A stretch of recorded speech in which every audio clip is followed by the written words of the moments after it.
আজকে আমি 9 তারিখ যে সেট পরীক্ষা দিয়েছি সেই কোশ্চেনটার সেট নিয়ে আমি ওয়াই সিরিজের সেট আছে আলোচনা করব। First question, the dynamic approach of teaching learning process means that. তো এই কোশ্চেনের অ্যান্সারটা হবে teaching should emphasise student participation through learning activities. Question number 2, which technology allows sharing of internet access of one mobile node among other nodes using wireless technology? Wireless medium. আমরা ওয়্যারলেসের সাহায্যে তারের ছাড়া আমরা একটা ফোন থেকে আলাদা একটা ফোনে যখন শেয়ারিং অফ ইন্টারনেট শেয়ার করি তখন অলওয়েজ আমরা আগে ব্লুটুথ করতাম, তারপরে জিগবি, কিন্তু এখন লেটেস্ট টেকনোলজি হটস্পট, এবং হটস্পটের স্পিড বেশি, তাই জন্য আমাদের এই অ্যান্সার হবে ডি, হটস্পট। তো 2 নম্বর কোশ্চেনের অ্যান্সার হবে হটস্পট। 3 নম্বর কোশ্চেনে একটা অঙ্ক আছে, সেই অঙ্কটা বলছে a given mixture contents milk and water in the ratio 4:3. If 5 liters water is added to the mixture, the ratio becomes 4:5. Find the quality of milk in the given mixture. তো অঙ্কটাতে বলেছে যে মিল্ক আর ওয়াটারের ratio, মিক্সচারের ratio আছে 4:3। তো আমি ধরে নিলাম milk আর water লিখলাম নিচে। তো এইটার রেশিও অলরেডি দেওয়া আছে 4:3, তার মানে 4/3। তো কি অনুপাতে আছে সেটা দেওয়া আছে 4:3। তো আমি এখানে এক্স লাগিয়ে অঙ্কটা করতে হবে। তো 4x/3x লিখতে পারি। লেখার পর বলছে if 5 liters of water is added to the mixture, the ratio becomes 4:5। তো 5 লিটার জল, যে মিক্সচারের অনুপাত আছে সেইখানে 5 লিটার জল, যে মিক্সচার আছে সেখানে যোগ করছে 5 লিটার জল। তো ওয়াটার নিচে আছে, তা আমি 5 লিটার্স যোগ করলাম। যোগ করার পরে আমার যে রেশিও দাঁড়াবে সেটা হচ্ছে 4:5, তার মানে 4/5। এবার আমাকে আড়াআড়ি গুণ করতে হবে। তো 5-এর সাথে 4x গুণ করলে 20x, এইদিকে 4-এর সাথে 3 গুণ করলে 12x প্লাস 20।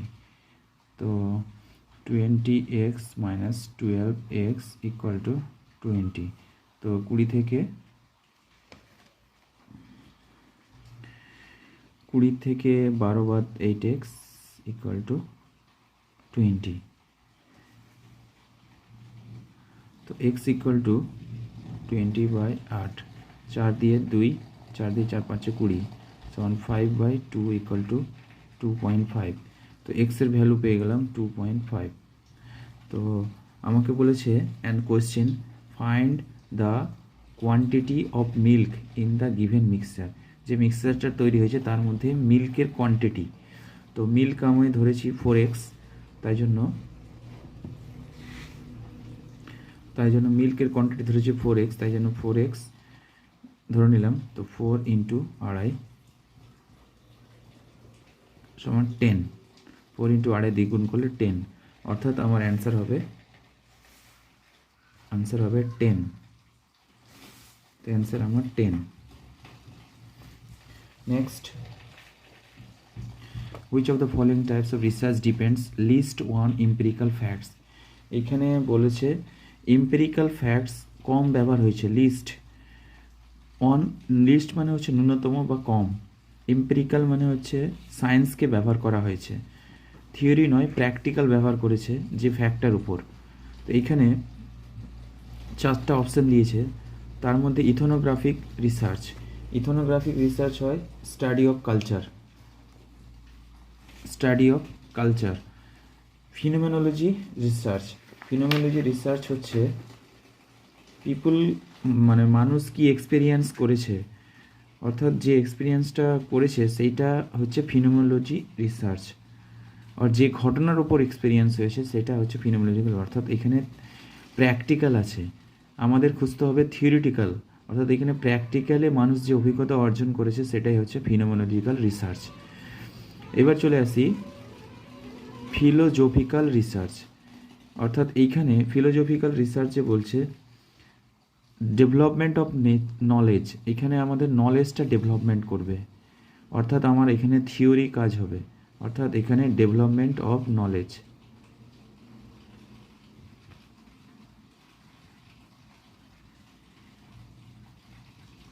এখানে আমার প্র্যাকটিক্যাল আসছে না, এখানে থিওরি আসছে, তাই জন্য ফিলোজফিক্যাল রিসার্চ আমরা করছি। তারপরে লাস্ট হচ্ছে এক্সপেরিমেন্টাল রিসার্চ। এক্সপেরিমেন্টাল অবশ্যই কোয়ান্টিটেটিভ, এখানে আবার রুলস থাকবে, এখানে থিওরির কোনো গল্প নেই, এখানে রুলস থাকবে, নিয়ম থাকবে, ফর্মুলা থাকবে, নেসেসিটি থাকবে, তখন হয়ে যাবে আমার এক্সপেরিমেন্টাল রিসার্চ। তাই জন্য এই অ্যান্সার হবে philosophical research. Next question number 4, question number 5, sorry, question number 5-এ যে কোশ্চেনটা দেওয়া আছে, ম্যাচিং দেওয়া আছে, অর্থাৎ এই ম্যাচিংয়ে এখানে দেখে নেব শিব সমুদ্রা প্রজেক্ট। এ নাম্বার অপশানে আমার এখানে অপশান বি নাম্বারটা হচ্ছে রাইট আনসার, অর্থাৎ এ যাচ্ছে 4, অর্থাৎ এইটা ঠিক শিব সমুদ্রা প্রজেক্ট যাবে 4-এ। On the Kaveri in Karnataka, on the Kaveri in কর্ণাটকাতে শিব সমুদ্র প্রজেক্ট আছে। তারপর হচ্ছে বিয়ের 3 হীরাকুদ প্রজেক্ট, বিয়ের 3 অর্থাৎ মহানদী ইন উড়িষ্যা, হীরাকুদ প্রজেক্টটা আছে উড়িষ্যাতে, হীরাকুদ প্রজেক্ট উড়িষ্যা। সি এর 2 হচ্ছে মান্ডি প্রজেক্ট, মান্ডি প্রজেক্ট হচ্ছে on beach in Himachal Pradesh, অর্থাৎ মান্ডি প্রজেক্ট হচ্ছে হিমাচল প্রদেশ। বুঝে গেলাম। এবার লাস্টে নাগার্জুনা প্রজেক্ট যেটা হচ্ছে ডি এর 1, সেটা হচ্ছে অন কৃষ্ণা ইন অন্ধ্রপ্রদেশ। 6 নম্বর কোশ্চেনে the name of the virtual assistants promoted by Apple Inc which can create reminders, take notes, set alarms among many others task each. তো এখানে 4টা অপশান দিয়েছে, Alexa, Siri, Echo, Google Home. তো Siri হচ্ছে এইটা answer, option B. Alexa হচ্ছে Amazon, Google হোমটা হচ্ছে গুগল, ইকোটা দেখতে হবে ইকোটা কার, তো সিরি হচ্ছে অ্যাপ্রোপ্রিয়েট অ্যান্সার। নেক্সট চলে আসবো ডিআই। এখানে একটা চার্ট দিয়েছে, expenditure of a company in lakhs of rupees per Anam over the given years. তো এখানে কী কী এক্সপেন্ডিচার দেওয়া আছে, আর এদিকে ইয়ার্স দেওয়া 2014 থেকে 2018 দিয়ে দেওয়া হয়েছে। আর এক্সপেন্ডিচারগুলো salary, fuel and transport, bonus, interest on loans, taxes. 2014-তে স্যালারি হচ্ছে 288, ফুয়েল অ্যান্ড ট্রান্সপোর্ট হচ্ছে 98, bonus 3.00, interest on loan 23.4, taxes 83। এইভাবে প্রত্যেকটার ভ্যালু দিয়ে দেওয়া হয়েছে। তো সর্বপ্রথমে আমাদেরকে যোগ করে নিতে হবে। স্যালারিটা আমি টোটাল যোগ করেছি 1710, তার মানে 1710।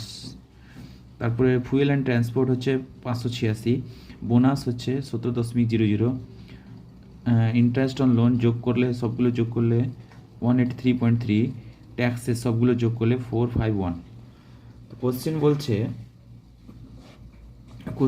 Total expenditure on all the items in 2014 was approximately what percent of the total expenditure in 2018? এই সমস্ত কোশ্চেন আমাদের সহজে অ্যান্সারটা বের করে নিতে হবে, সেটা আমি দেখাবো। তো total expenditure on all items in 2014-এ অল এক্সপেন্ডিচারের যে total expenditure on all items in 2014-এ যে expenditure approximately what percent of the total expenditure in 2018, 2018-তে যা এক্সপেন্ডিচার হয়েছে সেটা আমি যোগ করব, আর 2014-তে যোগ করব, সেটাও যোগ করতে হবে, সেটা যোগ করে দেখে নিতে হবে। তো আমার যোগ করলে কত আসছে, 2014-তে আসছে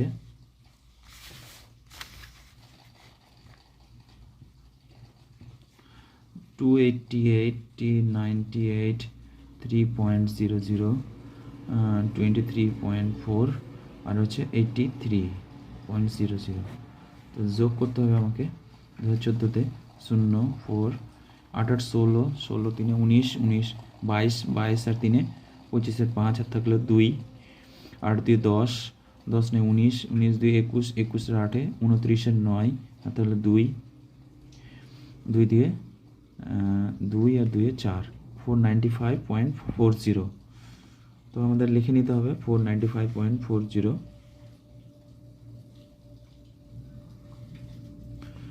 495.40, এটা 2014-তে। আর 2018-তে বলেছে, তো 2018টা আমাকে যোগ করে নিতে হবে। 2018-তে হচ্ছে 420,142, 3.96, 49.4, 98.00 ধরে নিলাম, এটা 0 ধরে নিলাম। 6 9 4 13, 3 হাতে হলো 1, 2 কে 3 3 6 6 9 6 15 15 8 23, 23 3 আর থাকলো 2 2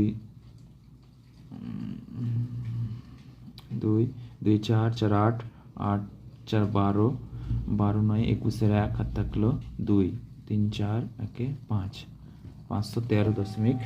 তাহলে 2018-তে 513.36। আবার দেখিনি 6 9 4 3 হাতে হলো 1, 3 3 6 6 9 15 15 আর 8 23 23 3 হাতে হলো 2 2 2 দিয়ে 4 4 8 8 4 12 12 আর 9 21, 21 হাতে 2 4 দিয়ে 6 2 21 হাতে 2 4 দিয়ে 6 1 7 713। তো হচ্ছে 713, এই হচ্ছে আমাদের যোগ। এবার ইন্টু 100 করে নিতে হবে, দি অ্যান্সার যা হয় এটা করে নিতে হবে। তো অ্যান্সার আসবে এখানে 69% আসবে answer. Next question number 5। Question number 5-এ বলেছে what is the average amount of interest per year, what is the average amount of interest per year which the company has to pay during the period? Average amount of interest per year, বছরে কত টাকা গড় interest দিচ্ছে, which company has to pay during the period। তো এখানে হবে গড় বেড়েছে ইন্টারেস্ট পার ইয়ার, ইন্টারেস্ট দেখে নিতে হবে। ইন্টারেস্ট অন লোন অর্থাৎ এখানে 183.3 ইন্টারেস্টে আসছে। তো 183.3 ইন্টারেস্ট আসছে, ইন্টারেস্ট অন লোন 183.3। এটাকে যদি আমি এভারেজ করি 1 2 3 4 5, তো 5 দিয়ে ভাগ করতে হবে। তো 5 দিয়ে 183.3কে আমি যদি 5 দিয়ে ভাগ করি, 3 5 15, 3 33, 5 6 30, 5 6 30, 3 দশমিক এখানে চলে আসবে, এটা দশমিক 3 নামবে, 5 6 30, 3 আবার দশমিক এর শূন্য পাবো, 5 6 30। তো আমার অ্যান্সার হলো 36.66। তো এই কোশ্চেনটার অ্যান্সার হবে 36.66। নেক্সট হচ্ছে the ratio between the total expenditure on taxes for all the years and the total expenditure on fuel and transport for all the years respectively is approximately। তো বলেছে the ratio between the total expenditure on taxes of all the total expenditure আমার উপরে থাকবে। তো total expenditure কত আছে এখানে, total expenditure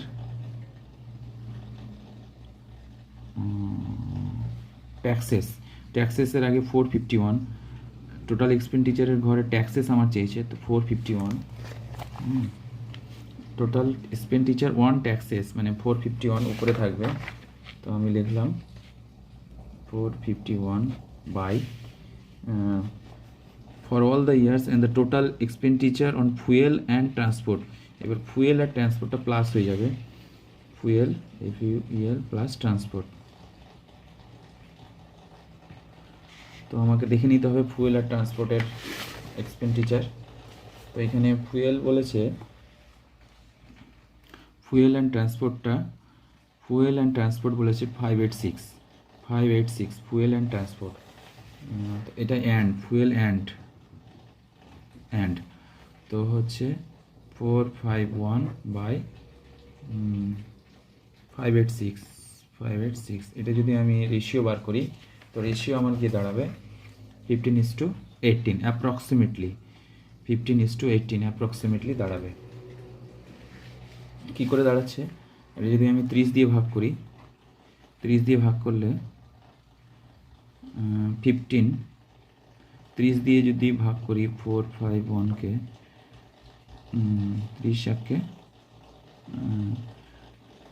30কে যদি 15 দিয়ে গুণ করা হয় বা 30কে 30 5 1 51, তো এবার 5 দিয়ে দেবো 150, 1 থাকবে ভাগশেষ।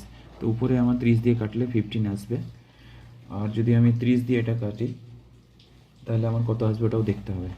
তো 586কে আমি 30 দিয়ে করব, 30 1 30, 30 দুগুণে 60 বড় হয়ে যাবে, 8 5 3 2 28, আর 6 নামলো। তাহলে 30কে 9 দিয়ে গুণ করে 3 লং 7 270, 3 আর 24 240 ছোটো হয়ে যাচ্ছে, 6 16 ভাগশেষ থাকলো। তো অ্যাপ্রক্সিমেটলি 19 ধরবো, তাহলে এখানে 19। এখানে 15:19 কোথাও নেই, 15:18 আছে, তাই জন্য এটা অ্যান্সার হবে 15